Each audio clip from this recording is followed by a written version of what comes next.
Sejam bem-vindos a mais um podcast Deus e Débora, o podcast das boas notícias. Hoje, o episódio 46, vamos falar de um tema muito importante, relacionamentos familiares. Eu tenho certeza que você precisa ouvir uma palavra do Senhor sobre esse assunto. E nós vamos falar sobre superando esses obstáculos, as relações tóxicas, né, que às vezes nós passamos com a sabedoria de Deus. E para falar sobre esse assunto, eu estou muito animada. Eu estava animada a semana todinha, porque eu sabia que ela ia estar aqui, Lucerna Paiano. Ela é psicóloga, engenheira civil, diretora lá do Rema Natal e também é professora do Rema. Lucerna, seja muito bem-vinda. Que honra você aqui mais uma vez, né? Muito obrigada. Sempre é um prazer estar aqui com você, né? Compartilhando tudo aquilo que Deus ele vai trazendo ao nosso coração, juntamente com a sabedoria que a gente adquire, né, de forma natural mesmo, né, na universidade, lendo livros, mas também tem uma sabedoria do alto, né, que chega para nós, que é do nosso Senhor, do Espírito Santo. Então eu creio que será um tempo precioso aqui, que iremos conversar muitas coisas boas para todos aqueles que vão estar assistindo, né, serem alcançados por esse tema que é tão importante, né, nesse tempo que nós estamos vivendo. Sobre relacionamentos. Amém. Vamos lá, então. Vamos.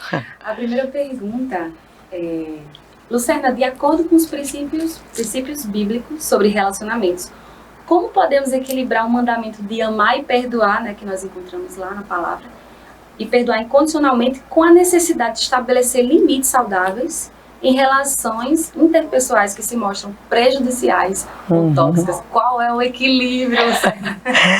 Eu estava pensando, né, nessa pergunta, enquanto você estava falando, e eu anotei aqui algumas coisas, algumas palavras-chave. É uma pergunta bem extensa, mas nessa pergunta nós encontramos algumas palavras-chave. Eu anotei aqui a palavra-chave relacionamento, amor, perdão, limites e relações interpessoais tóxicas. Então, são várias palavras-chave que, se a gente fosse estudar sobre cada uma, teria que ter vários podcasts, né? Mas a primeira coisa que eu queria pontuar aqui nessa questão de relacionamento é que a base de um relacionamento saudável tem que ser o amor. Não dá para pensar num relacionamento saudável se não existir o amor. Porém, as maiores dificuldades que as pessoas têm de entenderem nos seus relacionamentos sobre essa questão do amor é porque elas acham que esse amor no qual elas têm que se relacionar é um amor natural. É aquele tipo de amor que, se a pessoa gosta de mim, eu gosto dela, mas se ela não gosta de mim, eu também não vou gostar dela. Se ela fala algo que eu gosto, eu amo, mas se falar algo que eu não gosto, eu deixo de amar. E o relacionamento saudável, cristão, né, que nós estamos num podcast cristão, mas a gente pode pontuar sobre essa questão de relacionamento como um todo, é que a base, tudo na vida tem que ter uma base. Como você falou, eu sou psicóloga, mas eu sou engenheira civil também, e não dá para se pensar numa construção sem base, né? Então, da mesma forma, num relacionamento, não dá para pensar num relacionamento saudável sem falar sobre o amor. E não tem como falar de amor se a gente não for lá para a Bíblia, em 1 Coríntios capítulo 13, versículo 1 e 7, né, que os versículos do amor, que diz assim: ainda que eu fale a língua dos homens e dos anjos, se não tiver amor, serei como bronze que soa ou como símbolo que retine. Ainda que eu tenha o dom de profetizar e conheça todos os mistérios e toda a ciência, ainda que eu tenha tamanha fé a ponto de transportar montes, se não tiver amor, nada serei. Ainda que eu distribua todos os meus bens entre os pobres e ainda que eu entregue o meu próprio corpo para ser queimado, se não tiver amor, nada disso me aproveitará. O amor é paciente, é benigno, o amor não arde em ciúmes, não se ufana, não se ensoberbece, não se conduz inconvenientemente, não procura os seus interesses, não se exaspera, não se ressente do mal, não se alegra com a injustiça, mas regozija-se com a verdade.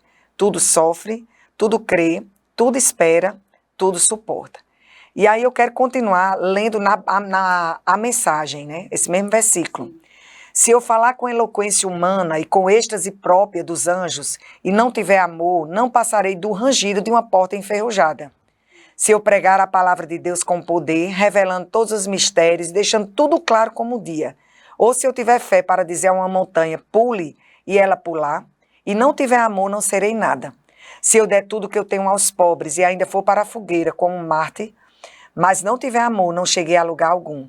Assim, não importa o que eu diga, no que eu creia ou no que eu faça, sem amor eu estou falido.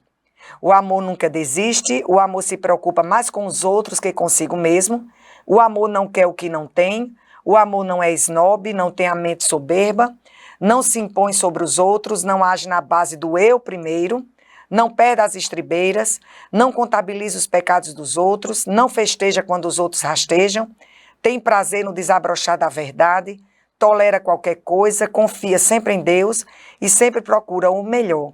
Nunca olha para trás, mas prossegue até o fim. E se a gente segurasse só o que está escrito aqui e a gente andasse nisso, e o outro, né, que a gente está se relacionando, seja no nosso trabalho, seja na nossa casa, nossos familiares, cônjuge, se a gente andasse nessa verdade, os relacionamentos eles seriam saudáveis. Mas tem algo aqui que me chama muita atenção, né, diante de tantas coisas que nós lemos, porque nós estamos falando sobre relacionamento, amor, perdão, limites, né, relações tóxicas, e o que é que acontece? Aqui, no que fala no amor de Deus, diz assim, o amor se preocupa mais com os outros que consigo mesmo.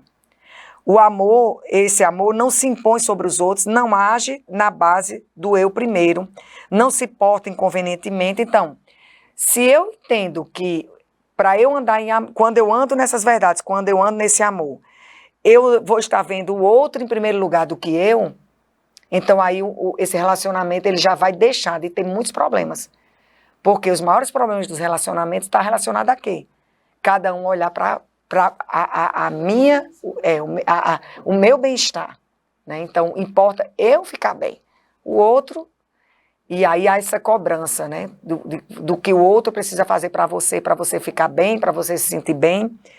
E sempre se colocando como eu no centro, no relacionamento. É sempre ser servido, né? Isso. Não servir ao próximo. Isso. E aí tem algo que, quando nós lemos aqui, que eu fiquei meditando sobre esses versículos, e diz assim, o amor tudo suporta. E aí algumas pessoas, elas acham que se a Bíblia diz que o amor tudo suporta, então eu tenho que suportar a traição, eu tenho que suportar a agressão, eu tenho que suportar desrespeito, eu tenho que suportar abuso, desvio de caráter. E aí a gente vai ver na palavra que essa parte que diz o amor tudo suporta, não diz respeito a nada disso. Por quê? Porque quando a gente fala sobre traição, agressão, desrespeito, a gente está falando de uma violência. A gente está falando de um relacionamento adoecido, de um relacionamento tóxico, ou então a palavra tóxico também diz envenenado, vamos dizer assim, né? E aí Deus, ele não iria nos pedir algo que ele mesmo, na palavra, nos mostra que a gente não é para lidar com pessoas desse tipo. Eu anotei aqui em Salmos, capítulo 140, versículo 1 e 4, por que é que eu acho importante a gente pontuar sobre isso?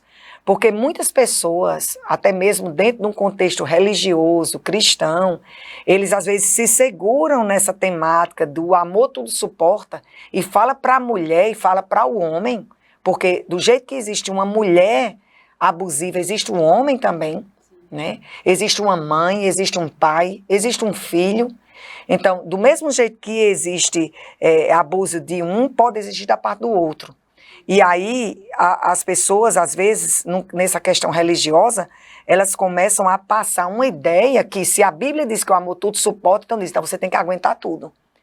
Você tem que aguentar calada, porque o amor tudo suporta. E não é assim. Quando a gente vê em Salmos 140, 1, 4, o Senhor diz assim, o salmista falando, Salmos 140, de 1 ao 4, livra-me, Senhor, do homem perverso, guarda-me do homem violento. A gente sabe que o homem violento aqui é o ser humano, uma pessoa, cujo coração maquina iniquidades e vive forjando contendas. Aguçam a língua como a serpente, sob os lábios tem veneno de áspide.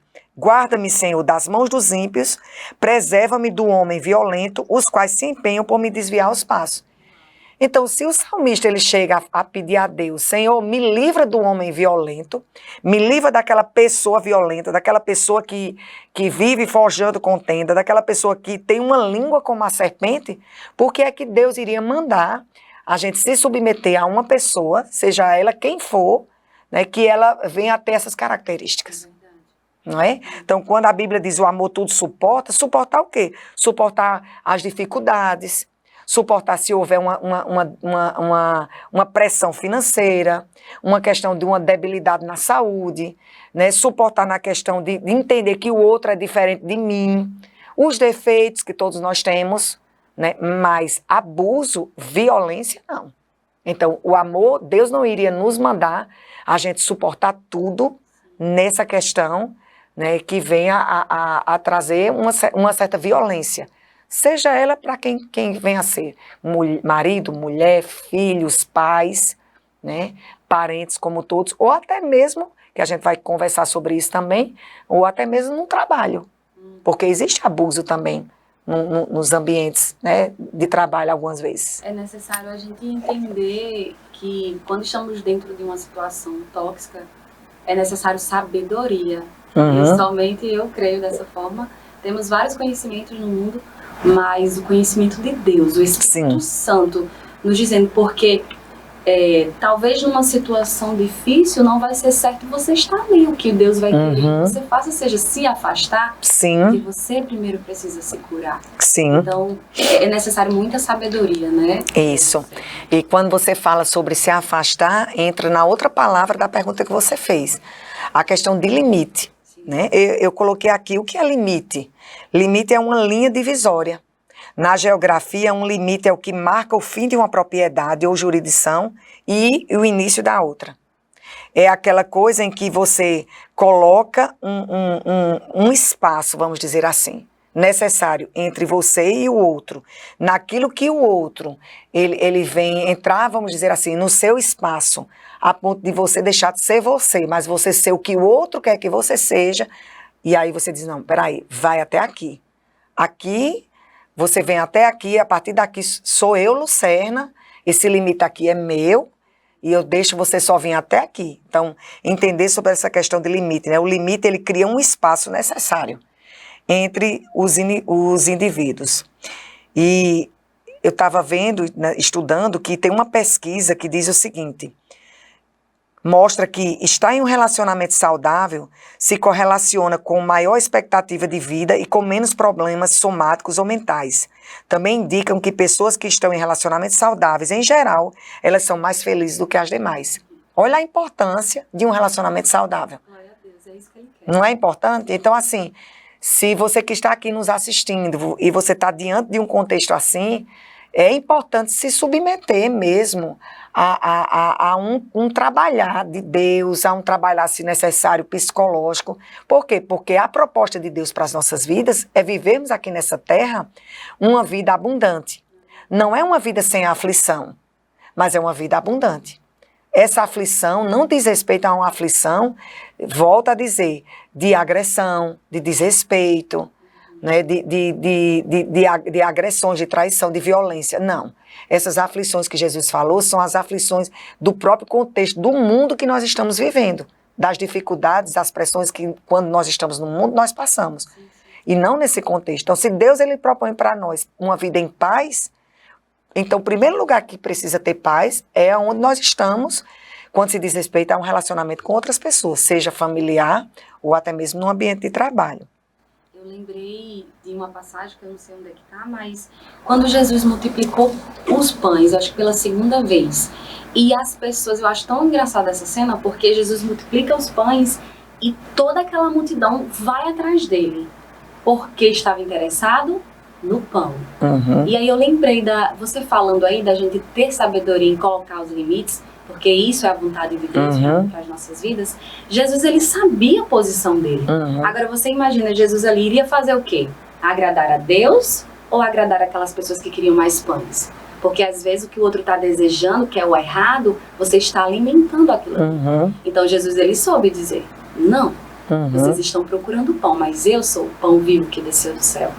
Então, eu gosto muito de olhar para a posição de Jesus, como ele falava, como ele se comportava, porque Jesus ele era cheio de autoridade, ele sabia quem ele era, e ele sabia se posicionar na vontade de Deus, porque quando a gente não vive a vontade de Deus, e você falando aí, eu pensei nisso também, a gente vive a vontade dos outros, e aí a vontade dos outros muitas vezes é uma vontade errada, né? E a gente fica preso ali e não consegue colocar um limite saudável. Não. E a gente deixa de ter a nossa identidade. Isso. Né? Então não se sustenta. Por um tempo você ser quem você não é, mas que o outro quer que você seja, até por um tempo até vai funcionar, mas chega uma hora que não dá. Porque chega uma hora que você quer ser você. E aí começa o problema, porque na hora que você se levanta para ser quem você é, choca o outro. Mas quando eu te conheci, você não era desse jeito. Mas quando eu te conheci, você ficava calada. Quando eu te conheci, você não dava sua opinião. Mas aquela pessoa, ela não estava sendo ela. Ela estava somente se ficando de uma forma reservada para evitar um problema, para evitar um desgaste. Mas chega uma hora que ela deixa não aguenta mais ser quem o outro quer que seja, e aí ela vai mostrar quem ela é. Eu disse assim, você está colocando as unhas para fora, né? Até aquele tempo. Está colocando as unhas de fora. Não está colocando as unhas de fora. Ela está só sendo ser quem ela é. E que o outro nunca tinha observado, né? Também lá em Provérbios 22, 24, voltando, eu quero enfatizar sobre isso, porque eu já me deparei com alguns aconselhamentos pastoral em que as pessoas dizem, olha, eu vim de uma igreja em que falaram que eu tenho que aguentar tudo e tenho que aguentar calada, que eu tenho que ser submissa, e distorce tudo que a Bíblia fala. Porque eu fico pensando, Deus ele é nosso Pai, e jamais ele ia querer para seu filho, para sua filha, um relacionamento adoecido. Um relacionamento em que você tem que se submeter a dores, a agressões, a sofrimento, em nome da fé. Deus, ele trabalha em linha com a própria palavra dele. Quando a gente vai para Provérbios 22, 24 e 25, diz assim, Deus falando, aqui foi Deus falando, não te associes com o iracundo, nem andes com o homem colérico, para que não aprendas as suas veredas e assim enlaça a tua alma. A alma, a gente sabe que a alma diz respeito à nossa mente, às nossas emoções. Quantas pessoas estão enlaçadas na sua mente, no seu emocional? Por quê? Porque está andando com um homem colérico, está andando com uma pessoa colérica, com uma pessoa iracunda. Aí eu fui pesquisar o que era iracunda, né? Porque diz, olha, não te associes com o iracundo. É uma pessoa cheia de ira e violenta. Sim. Não andes com um homem colérico. Colérico é enfurecido e raivoso. Quando a gente está andando com uma pessoa, se associando e andando com uma pessoa que ela é cheia de ira, que ela é violenta, que ela é enfurecida, que ela está o tempo todo com raiva, então termina que a gente fica enlaçado naquilo ali. E eu estava lendo aqui, né, e eu fiz algumas anotações, que isso chega a adoecer o outro, e o outro fica frustrado, exausto, cansa. São pessoas que elas começam a ficar esgotadas emocionalmente. Elas ficam cansadas de tanto que o outro é violento para com ela. Nas palavras, nas atitudes, né? Sempre denegrindo a sua imagem. Isso é adoecedor. Quantas pessoas estão adoecidas pelo que o outro fala, pelo que uma mãe falou, um pai falou, né, um relacionamento que teve falou e fica aquilo ali. E quando a pessoa ela se pega, vamos dizer assim, vamos trazer para um relacionamento amoroso. Ela teve um relacionamento adoecido, aí ela vai se relacionar com a outra pessoa. Aí, quando as coisas não estão do jeito que ela gostaria, aí vem tudo na cabeça dela. Inclusive as palavras que aquela pessoa que ela teve uma relação falava. Você não tem jeito, você nunca vai dar certo com ninguém, você não presta. Tá vendo que você não presta? Então a pessoa ela começa a tomar aquilo ali como uma verdade, quando vai se relacionar com a outra pessoa, na primeira dificuldade que tem, parece que sobe dentro dela tudo aquilo que ela ouviu do outro. Né? Por quê? Porque foi um relacionamento adoecido. Ela conviveu tanto com uma pessoa violenta, ela conviveu tanto com uma pessoa agressiva e enfurecida, que ela ficou enlaçada. Ela ficou enlaçada na sua mente, enlaçada na sua alma. E a Bíblia é muito clara quando diz assim, olha, não te associe. Aí eu fico pensando, como Deus ele iria querer isso para os seus filhos? Uma associação, um relacionamento com uma outra pessoa que é violenta, que uma outra pessoa que é colérica. Então, ele mesmo diz a palavra. Por isso que é bom a gente pensar sobre isso. O amor tudo suporta, peraí, tudo suporta o quê? Né? Até onde eu preciso suportar? Sabe, eu já tive alguns, como eu estava falando, alguns aconselhamentos que eu precisei orientar. Né? A gente, quando está numa função também pastoral, a gente não pode falar o que o outro precisa, até mesmo na psicologia, a gente não pode falar para o outro o que o outro tem que fazer. Olha, se separa. A gente não pode fazer isso, porque a decisão ela tem que ser individual. Mas eu já cheguei, né, nos aconselhamentos pastorais, eu já cheguei a falar, olha, é necessário você sair desse ambiente para você pensar com sensatez e saber de fato o que é que você quer para a sua vida. Porque às vezes quando a pessoa está no olho do furacão, ela não consegue enxergar. Então eu já cheguei a aconselhar, olha, sai um pouco desse lugar, não estou dizendo para você pedir a separação, mas sai um pouco desse lugar para você colocar suas ideias no lugar, se aquietar tudo e você tomar a decisão sensata. Ver a situação de fora, isso. Sem estar lá dentro. Isso. Então, é uma das formas de você começar a saber o que fazer, é você sair. E assim, dentro de um ambiente adoecedor, você muitas vezes não consegue enxergar. Então, às vezes é importante você sair para enxergar a distância, né? De tudo que possa estar acontecendo. Juscerna, quer acrescentar alguma coisa mais? Eu cheguei a anotar aqui, eu anotei um monte de coisa, viu? Porque esse assunto, ele é bem... Eu anotei aqui alguns fatores que determinam se um relacionamento ou uma pessoa é tóxica ou não. Tóxica, tem pessoas que falam tóxica e tem outra tóxica, né? Bem, de uma ou outra, né, dá para entender. Vamos dizer, tóxica é mais bonito, né? E aí, olha que coisa interessante. Quando é que eu sei que aquela pessoa... E aqui entra, eu tenho enfatizado isso, porque a gente escuta muito sobre relacionamento amoroso, né? Então, está em alta, relacionamentos amorosos, tóxicos, está em alta. Mas isso acontece em muitos lugares, seja no âmbito familiar, como também no ambiente de trabalho. Então, é possível, algumas características que eu vou falar aqui, você também se deparar em outros contextos, que não seja somente de um homem para com a mulher, né? Num relacionamento, vamos dizer assim, amoroso. Então, olha isso, a relação, quando uma pessoa ela é tóxica, né?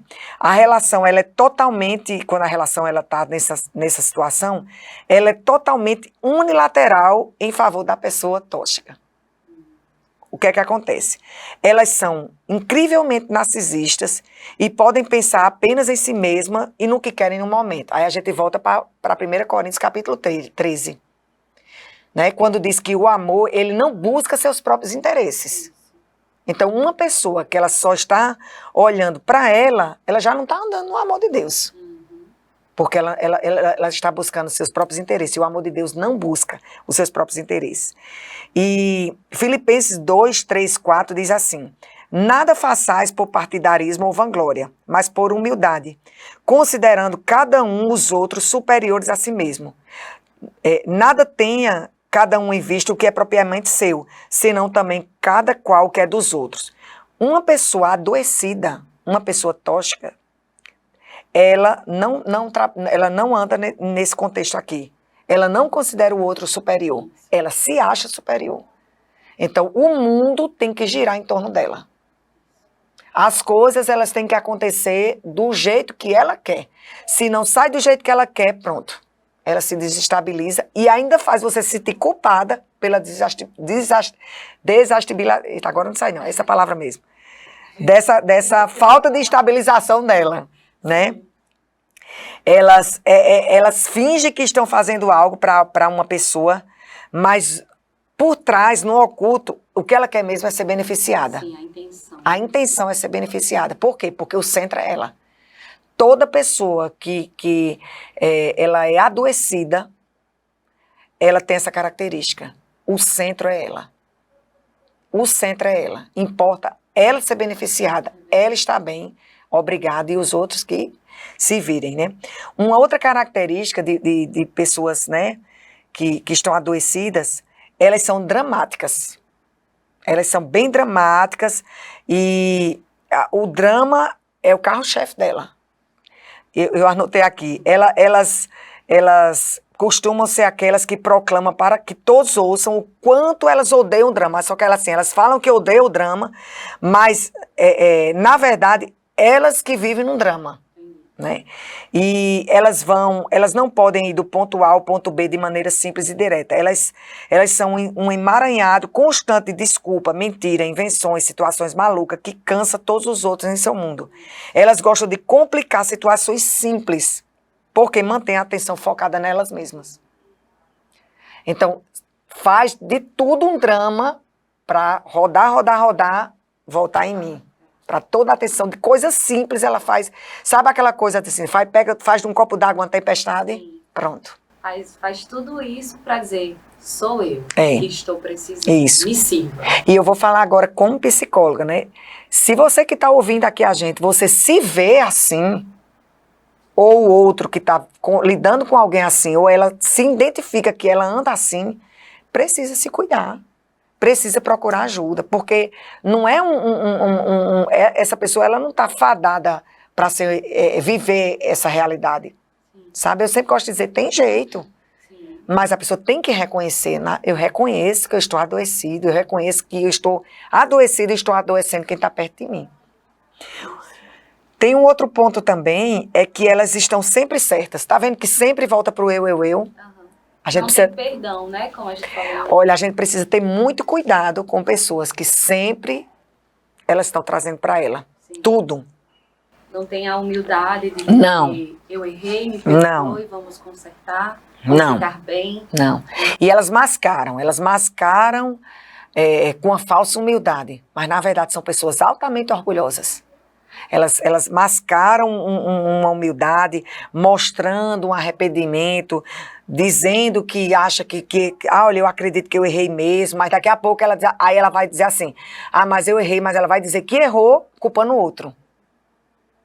É muito sério isso, é muito sério. E a Bíblia diz que a soberba precede a ruína. Precede a ruína, né? Então, são pessoas que elas são bem arrogantes, não no quesito da fala, sabe? Mas elas são bem orgulhosas. É assim, eu sei de tudo, sabe? Eu sei de tudo. Olha, é bem delicado. E aí precede a queda porque uma pessoa dessa não constrói nada, né? Não. Tá só fazendo por ela. E ela não constrói nada sem ter outras pessoas, né? Sabe outra, vou dizer mais duas características, bem rapidinho. Elas apreciam a vitimização, né? Então, elas não devem ser responsabilizadas, assim elas pensam, porque não foi sua culpa. Então, elas sempre estão se vitimizando. Se eu fiz isso, se eu agi assim, foi porque ele fez isso. E aí coloca a culpa na outra pessoa. Sempre. Tem uma autopiedade, assim, parece que jorra dentro delas. Sabe, aquela coisa da pessoa, ela né, se mostrar que precisa, que ela mesmo que possa mascarar como uma fachada de força, assim, aquela coisa assim, mostra uma coisa que ela não é, né? Parece que tem uma parece a autopiedade, mas é tudo fachada. Tem uma outra coisa também, que elas adoram aparecer como mártires e até mesmo construirão situações que se retratem sobre essa perspectiva. E elas também, as pessoas de fora muitas vezes julgam silenciosamente os amigos ou os familiares que são intolerantes com essa pobre vítima, o que gera divisão e mal-entendidos. Ou seja, ela passa para os seus familiares, seus amigos, que o problema está com a esposa, com o esposo, com a mãe, com o pai. Essa pessoa nunca se autorresponsabiliza. Não. Para fazer a mudança, para viver. Não. E, para fechar, né, sobre pessoas tóxicas, elas mentem demais. É uma coisa absurda. Elas mentem que elas mesmas acreditam nas mentiras dela. Elas justificam suas mentiras, dizendo a si mesmas que elas não tinham escolha. Quando ela pega na mentira, ela diz, mas é porque eu tive que... Ainda dá uma desculpa para mentir. Para mentir. É muito sério. Sabe que a Bíblia ela fala de uma pessoa assim, tóxica, tem várias, né? Mas uma que eu trouxe de uma pessoa tóxica é o rei Saul. Sim. O rei Saul. O rei Saul, ele começou bem, ele tinha poder e tal, e o orgulho e o ciúme paralisou as emoções de Saul. Saul, ele começou a ficar furioso, né, com Davi, e ele ficou... olha como é uma coisa interessante. Saul, em um momento, estava ouvindo Davi, apreciando Davi tocando para ele. Então, por um momento, ele apreciava Davi, por um outro momento, ele estava com ódio de Davi. São pessoas que elas oscilam muito, sabe? Tanto faz hoje, ela está ali amando, como amanhã ela não querer olhar para sua cara. Agora, imagina uma pessoa lidando com a outra nessa questão. Fica adoecida? Claro, fica. E aí, como é que a gente poderia lidar com tantas características negativas de pessoas tóxicas? Como é que a gente, cristão, minha mãe é assim, o meu esposo é assim, a minha esposa, eu tô dentro... Como é que eu lido? Porque eu acho que o limite vai diferenciar, né? Por exemplo, uma mãe, ela já vai querer fazer mais ali pelo filho. Sim. Como é que a gente poderia lidar, sabe? Com as pessoas tóxicas? Primeiro entendendo que tudo aquilo, porque o que é que acontece? Quando uma pessoa ela convive com uma outra que ela é adoecida, que ela é uma pessoa tóxica, o que é que acontece? Se ela não se cuidar, ela começa a achar que ela realmente tem problema, que o outro está assim por culpa dela mesma. Então ela precisa primeiro entender a identidade dela. Sim. Ela precisa saber quem de fato ela é. Ela tem muita convicção, clareza de quem ela é. Então ela não é o que o marido diz que ela é. Sim. Ela não é o que o filho diz que ela é. Ela não é o que a mãe diz que ela é. Ela tem que ter uma identidade, ela realmente saber quem ela é. Porque senão chega uma fase, já aconselhei pessoas que ela disse assim, às vezes eu pensei que eu estava ficando doida. Será que onde foi que eu errei? Sim, a mãe dizendo. A pessoa que está lidando com a outra, com a outra pessoa, que é adoecida.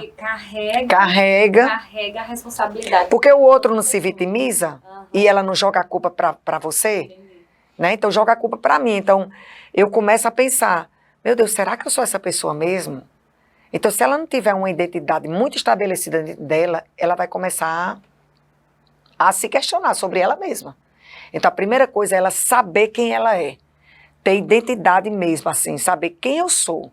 Eu não sou, porque senão vão ser dois doentes. Isso, e aí vai contaminando todo mundo. Vai. Então, primeira coisa, ela saber quem ela é, ela ter uma identidade mesmo, assim, eu sei quem eu sou. Não importa se o outro diz que eu sou essa pessoa, eu sei quem eu sou. Tenho falhas, tem muita coisa na minha vida que eu preciso ajustar, mas eu não sou isso que essa pessoa diz que eu sou. Eu não faço isso que o outro diz que eu faço, né? Um outro ponto importante que a gente já falou, é estabelecer limites, sabe? Porque assim, é aquela coisa que um abismo vai chamando o outro. Então, se você der espaço, se o outro falar algo e você dá espaço, ele vai entender. Então, eu posso avançar mais um pouco aqui. Então, se eu falava A, ela deu espaço, eu vou falar A, B, C. Mas ela deu mais espaço, eu vou falar D, E, F. Então, estabelecer limites. Olha, sem briga, sem confusão, olha, até aqui. Né? Então, estabelecer limites é importante. Um outro ponto também é a comunicação. Tem que ter comunicação. Transparência. Né? Agora, tem uma observação importante. Falar para o outro aquilo que está lhe incomodando, no momento em que os ânimos estão aflorados, não é a melhor opção. Sabe? Muitas pessoas, elas até falam a verdade. A Bíblia fala sobre isso, sobre a maneira que você fala, mas na hora que você fala, existe uma forma de falar e existe a hora de falar. A Bíblia diz, há tempo para falar, há tempo para calar. Então, geralmente, quando uma pessoa ela está debaixo de uma pressão muito grande, de uma carga emocional muito grande, não é a hora certa de você falar. Não é, porque não vai resolver e vai gerar um outro problema. Então, como eu falei, dependendo porque assim, é importante também a gente entender que um relacionamento familiar, ele não vai ficar sempre 100%. Então tem as discórdias, né? Tem a opinião do... Normal. Cada um tem sua história. A gente só precisa entender onde é que aqui é algo saudável, onde é que aqui está adoecido.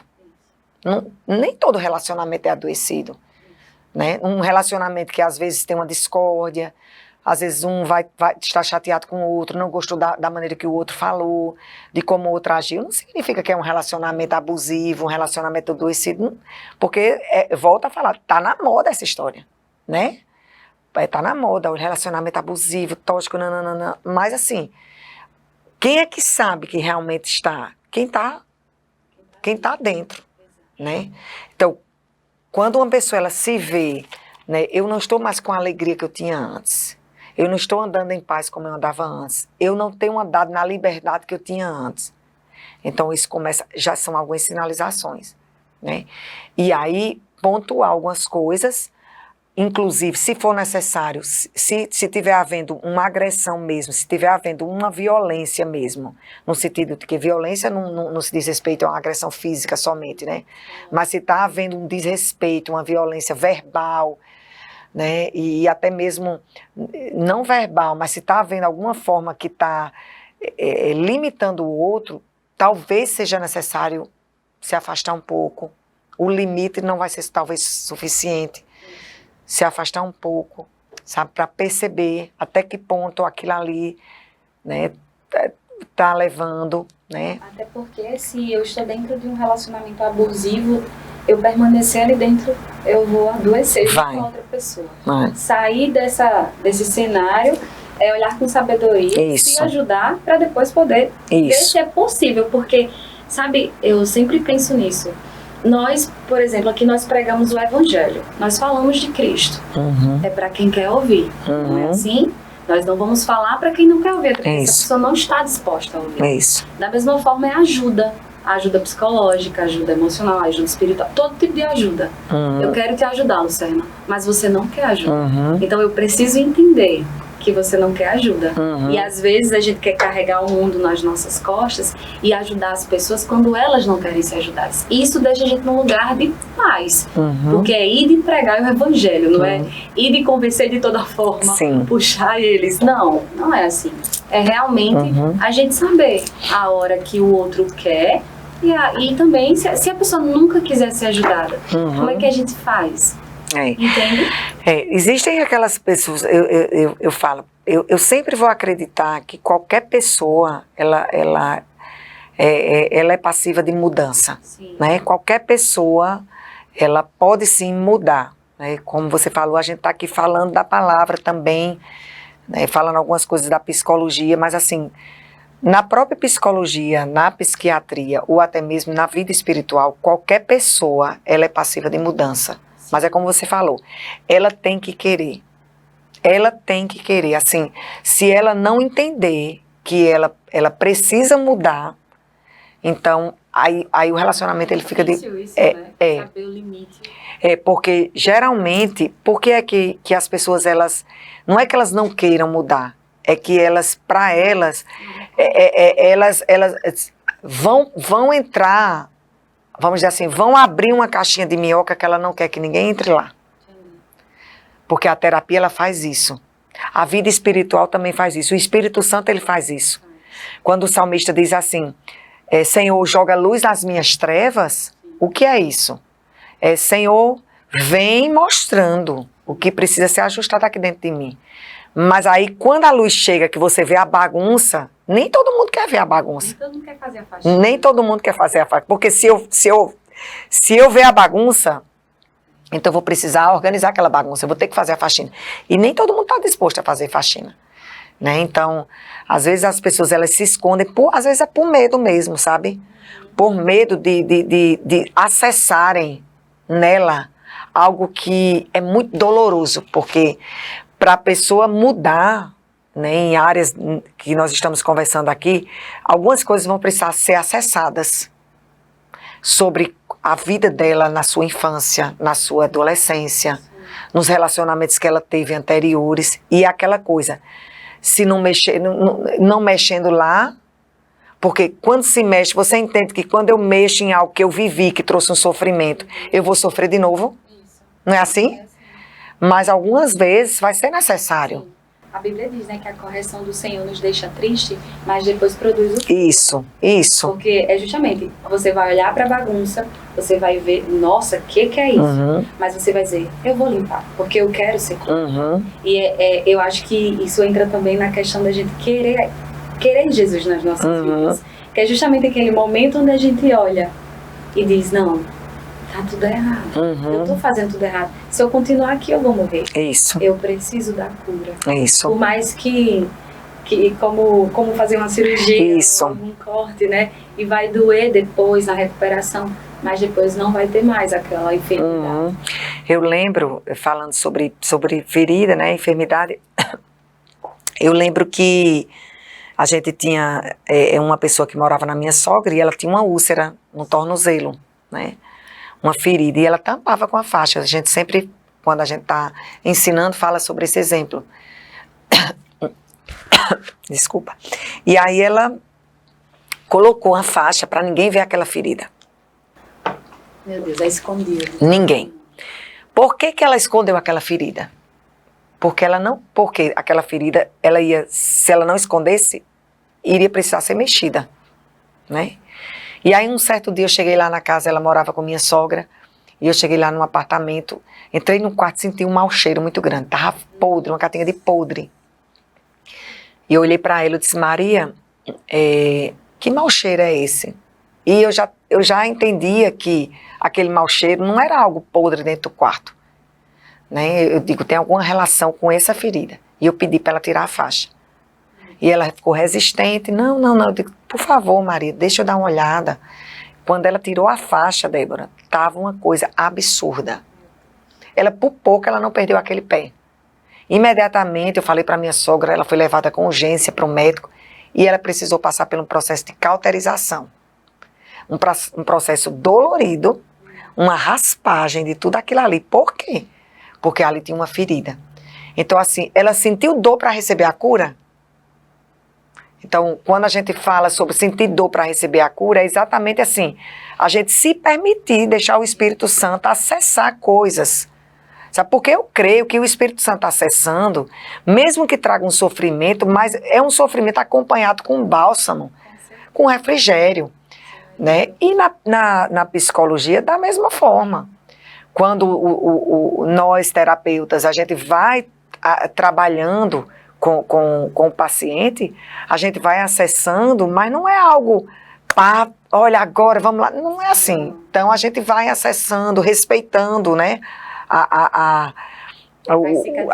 respeitando, né, não é porque se a gente acessar logo, então a pessoa sente aquela dor e não volta mais. Isso, acontece isso. Então, é importante a pessoa, então, assim, eu entendo que a pessoa que está envolvida num relacionamento, né, com uma pessoa que ela está adoecida, ela é adoecedor para ela, mas o outro também está sofrendo, sabe?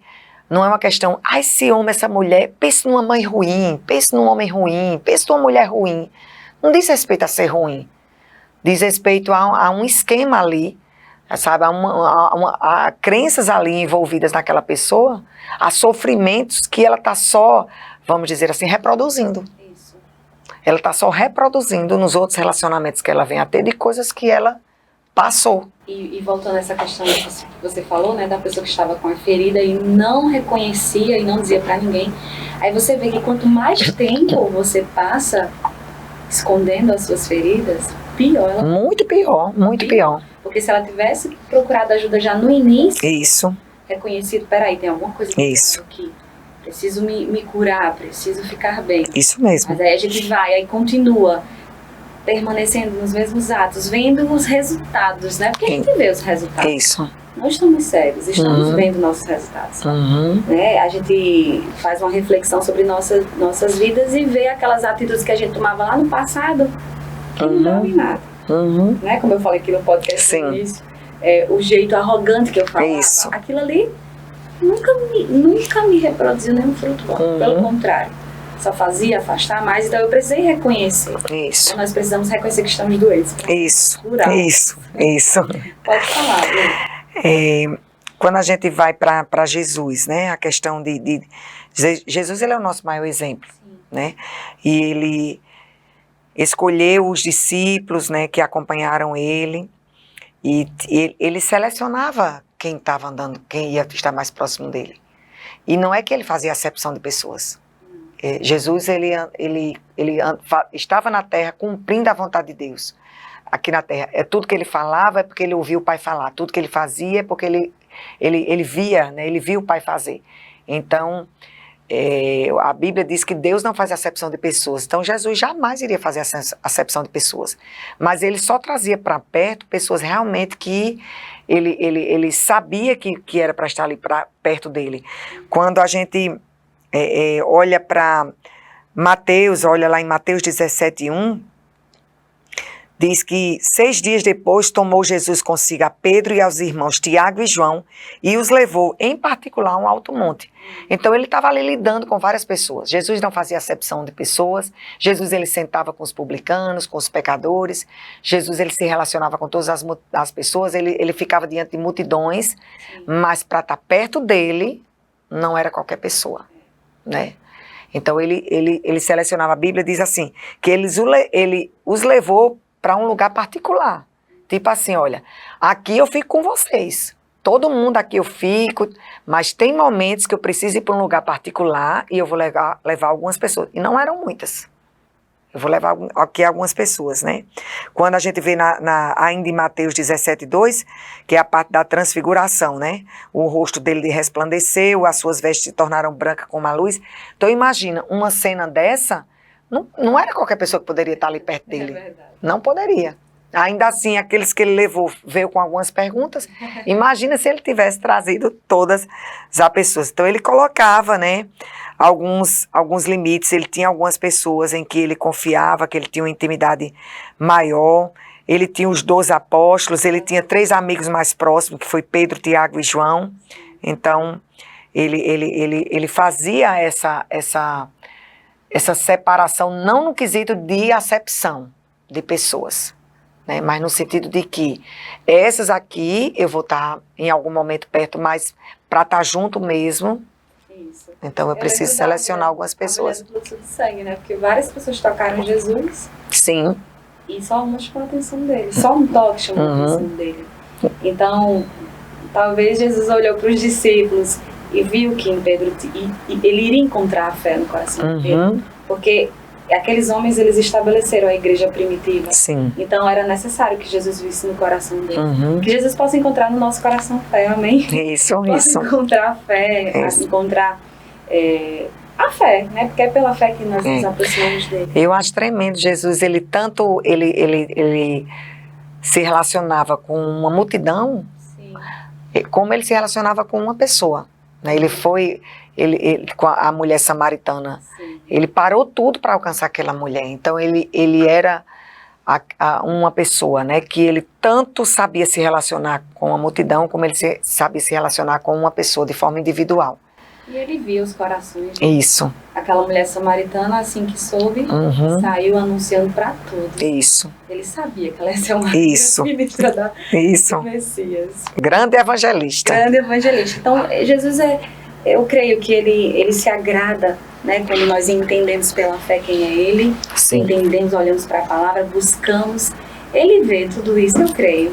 Isso. Porque nós também recebemos, né? Isso. Recebemos muitas coisas do Senhor. Porque em fé eu creio no que ele diz. Todos os dias, né? Somos um milagre. Todos os dias somos um milagre. E eu creio também na questão da cura, né? Jesus, ele curou muitos enfermos. Curou muitos enfermos. E ali aqueles enfermos, eles diziam, ei, eu tô paralítico, eu tô cego, eu tô surdo, me cura. Né? E nós precisamos disso.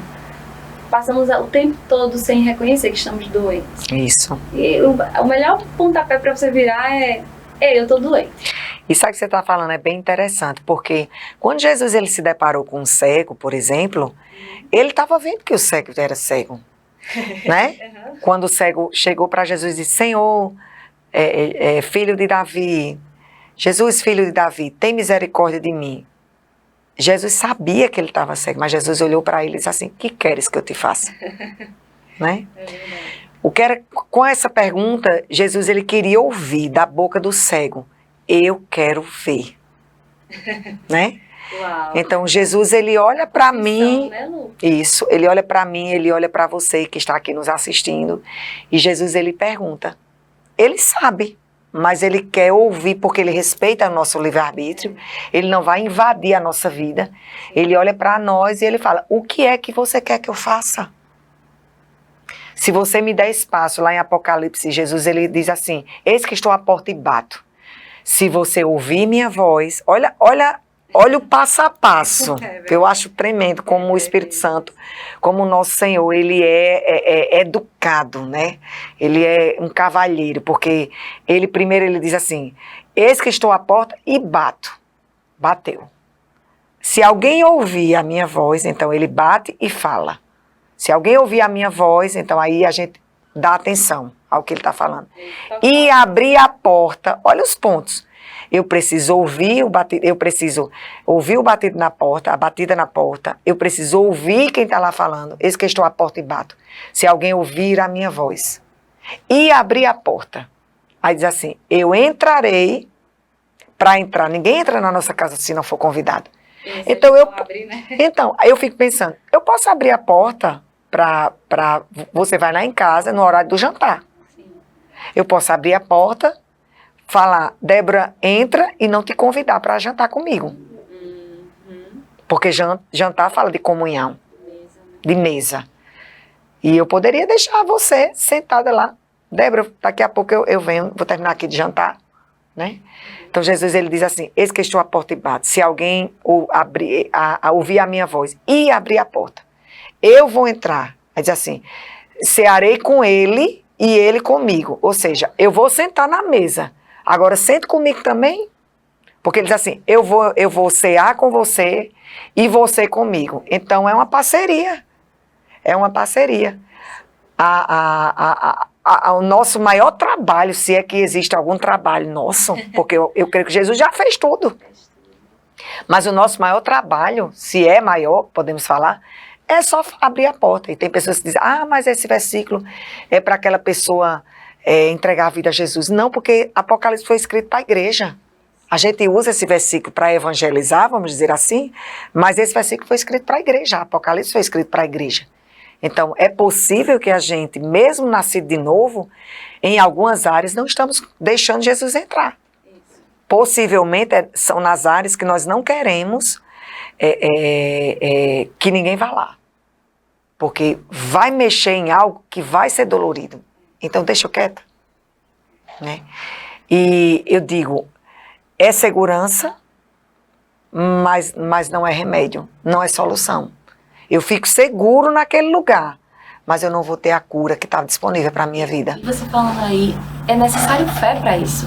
Sim. Porque na hora que eu digo assim, por exemplo, vamos dizer que você é minha psicóloga. Sim. Na hora que eu entro na sessão com você, eu estou confiando em você. Sim. E na hora que eu começo a contar aquelas coisas difíceis para você, eu estou confiando em você. Uhum. E da mesma forma é com Jesus.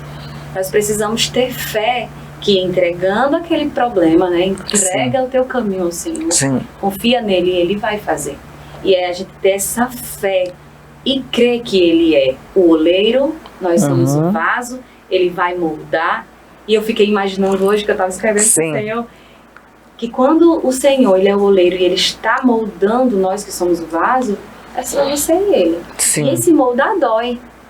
Você vai chorar, o Senhor está vendo no secreto que vai ser difícil. Mas Ele está moldando, só confia. Precisa ter fé para confiar no processo que o Senhor está fazendo em nossas vidas. E é diário. É só a gente fazer uma reflexão do início da nossa caminhada até aqui. Amém, glória a Deus, venci naquela área, venci nessa outra. E mais o Senhor vai estar nos ensinando.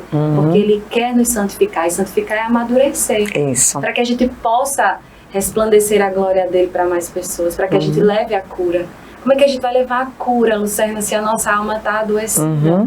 Sabe? Não tem como eu falar de coisas aqui que eu nunca vivi na minha vida com o Senhor. Sabe? Vai ter áreas que não, quem vai talvez falar é outra pessoa. E o Senhor está nos moldando, né? Eu quero ver minha filha forte. Sim. O Senhor muito mais quer ver a gente forte, curada, sarada. né? Vamos permitir esse moldar. Não é fácil, não. A palavra diz, olha, o Senhor falando, reconhece o Senhor em todos os teus caminhos e Ele endireitará as tuas veredas. Muitas vezes a gente pensa assim, que somos nós que vamos nos endireitar, somos nós que vamos fazer e ficamos nessa briga, vamos dizer assim, né? Pelo nosso próprio esforço. Mas a Bíblia diz o contrário, que a gente reconhece Ele e Ele vem endireitando, né? Fazendo esse molde. E é interessante nessa questão do molde que eu nunca vi, eu já vi alguns artesãos fazendo, né? E pode prestar atenção, ele não quer ninguém meter na colher ali, não. Se ele estiver pintando um quadro, é ele e o quadro. Uau, perfeito. Se ele estiver montando aquele vaso, aquele jarro, é ele e o vaso. Vai alguém falar para ele assim, olha, deixa eu te dar uma mãozinha, deixa eu te ajudar aqui. Sabe que às vezes a gente está querendo fazer isso, querer dar uma mãozinha, acha que Deus ele não é poderoso o suficiente para nos moldar. Eu vou te dar uma mãozinha aqui, não precisa. Deus não precisa da nossa mãozinha, Ele só precisa do nosso coração. Ele nos fez, né? Ele só precisa do nosso coração. Senhor, eis-me aqui, me molda como o Senhor quer, pronto. E deixar que ele vai nos ajustar, vai nos moldar. Ele é especialista, porque quando Ele nos fez a imagem e semelhança dele. Então, Ele sabe o que fez. Ele que nos criou, isso. Ele sabe exatamente. Então, se formos contaminados com pecado, pode ter certeza que Ele é o melhor médico. Isso. Para curar, tirar o que está errado e deixar como no princípio. Né? Eu fico pensando, se um relógio, por exemplo, né, se um relógio assim, desse problema e ninguém conseguisse consertar, pode ir atrás do fabricante que ele vai saber. Uau, perfeito. Né? Sim. Olha, eu já rodei tudo, eu já fiz de tudo para mudar e tal, mas não tem jeito para mim, não tem jeito para mim. Vai pro fabricante. Vai pro fabricante. Com certeza o fabricante, ele vai sim te ajeitar, te consertar. Vai deixar você original. Vai ensinar. Agora se prepare. Você é o aluno, sente na sala de aula. Isso. Inclinado assim os ouvidos para ouvir. E preparado, né? Porque Deus, Ele é maravilhoso. Ele quer o melhor para a gente. Isso. Né? Um filho que não tem um pai e uma mãe para direcionar é um filho perdido. É um filho onde ele vai errar, é um filho que ele vai se perder no mundo. Deus, Ele não quer isso. Isso. Ele quer... É muito bom ter Muito bom, muito bom. Você quer acrescentar mais alguma coisa? Já tá com um tempinho aí. Não. Mas se tiver mais alguma coisa... Nós falamos sobre comunidade, acho que a gente falou tudo, foi fluindo, não foi? Foi fluindo, mas foi fluindo. Poderia fazer outro podcast para trazer mais esse assunto. É importante. Porque muitas pessoas vivem relacionamentos tóxicos. E sim, acrescentar só mais uma coisa. Você falou que nós precisamos saber o limite, precisamos entender, ter sabedoria. E é na palavra, né? Sim. É importante, eu sempre gosto de frisar que a pessoa que nasceu de novo vai ter a mente renovada pela palavra. Sim. Então, Busca na palavra. Sim. O Senhor quer mostrar para você. Porque você vai para a aula. Cadê o livro? Sim. O professor é o Espírito Santo. Cadê seu livro? Isso. É a palavra de Deus. Isso. Né? Isso. Então lá ele tem me ensinado muitas coisas. E aqui nós estamos falando de um professor que é o melhor da galáxia, que pode ajudar você a encontrar a sabedoria para lidar com os relacionamentos tóxicos. E você que vive essa toxicidade e ouvindo esse podcast, porventura você percebeu, poxa, eu sou assim, eu não quero mais ser assim. Então o Senhor, Ele é seu médico, seu psicólogo, o seu professor, Ele vai te curar. Só confia pela fé e vai, né, sim, Lu? Sim, Lu, isso. muito obrigada. Foi um prazer, foi um prazer. Amei, viu? Muitas coisas, né, que a gente conversou aqui. Eu creio mesmo, assim, que pérolas, elas foram lançadas mesmo, né, para sementes, para alcançar corações, para aqueles que estão adoecidos, entender que para eles tem saúde, tem cura disponível para ele. Né, para aqueles que de alguma forma passaram por relacionamentos dessa forma e que acham que nunca vai conseguir ser feliz com outra pessoa, né, porque ficou bem ferido, bem machucado, bem sofrido mesmo e acha que nunca vai conseguir ter um relacionamento saudável diante dos que já é possível. sabe? A gente não pode, uma experiência ruim não pode definir o nosso futuro. Amém. Uma, É possível. não, uma experiência ruim, aquilo que nós passamos em algum momento da nossa vida, ele não pode definir o nosso futuro. O nosso relacionamento que nós tivemos, talvez que não tenha sido do jeito que gostaríamos, seja com os nossos pais, seja com até mesmo profissional, até mesmo na questão de um relacionamento amoroso que teve e não foi do jeito que a pessoa gostaria, né? Não está fadado ao fracasso. A gente não pode pegar as experiências ruins que nós tivemos e pegar aquilo ali como vamos dizer assim, um relatório final. Aqui, acabou aqui, não tem mais jeito. Tem jeito, sempre tem jeito. O Senhor, ele é especialista em restaurar, né? E eu falo, se a pessoa não estiver, se a restauração não resolver, o poder da ressurreição está lá. Então, tem pessoas que elas precisam só serem restauradas. Sim. Tem outras que precisam ser ressuscitadas, literalmente. Né? E o Senhor está disponível para isso, tanto para restaurar, como também para ressuscitar relacionamentos e eles serem saudáveis. Amém, amém. Eu creio porque eu tenho testemunhos na minha casa. Amém. Né? Então, depois que a palavra entrou na minha vida, nossa, é incrível. Deus vai ajustando você, você vai conquistando a sabedoria divina e as coisas vão começando a mudar à sua volta. Isso. Minha mãe, por exemplo, eu e ela, a gente não se dava muito bem, mas hoje, para a honra e glória do Senhor Jesus, estamos fazendo o rema juntos. Sim. E é incrível como Deus, sabe, operou em nossas vidas e continua. Deus é maravilhoso. E como eu sempre gosto de falar, não gerar tanta expectativa no outro. Isso. Sabe, porque a gente se frustra, porque a gente gera expectativa. Então, não gerar uma expectativa, porque o outro, como eu falei no outro podcast que a gente teve aqui sobre frustração, o outro ele vai errar em algum momento, como a gente também vai errar para com o outro. Então, aí entra andar na misericórdia, entender que o outro ele tem uma história, que muitas vezes ele está só reproduzindo de uma vida que essa pessoa teve. E com isso, não é que eu tenho que aguentar tudo, mas eu pelo menos respeitar que se o outro ele não tem sido do jeito que eu gostaria, é porque há uma história ali que acompanha ele nela e enfim, faz ela de alguma forma manifestar aquilo ali, mas tem jeito. E eu vou dizer, se teve jeito para mim, tem jeito para qualquer pessoa. Você já contou vários testemunhos. Isso. E o Senhor faz, porque Deus é maravilhoso e nós temos o Espírito Santo para nos guiar em situações específicas. Talvez você não tenha encontrado a resposta da solução, né, da sua situação, mas o Espírito Santo está aí dentro de você. Se você não nasceu de novo, recebe Jesus, confessa a Ele como Senhor da tua vida e o Espírito Santo vai conduzir você. Porque Ele me conduziu várias vezes. O Espírito Santo quer que eu faça? Aí Ele faça isso, fazia. Dava certo. Isso, sempre assim. Isso, sempre assim. Não, é bonito. Ele é maravilhoso. Pois, enfim, ficamos por aqui, né? Com mais um episódio. Muito bom, muito bom. Eu que agradeço. Foi um prazer estar aqui com você. Quero você mais vezes. Amém, vamos marcar. Bom, gente, o podcast Deus e Débora fica por aqui e até a próxima, em nome de Jesus.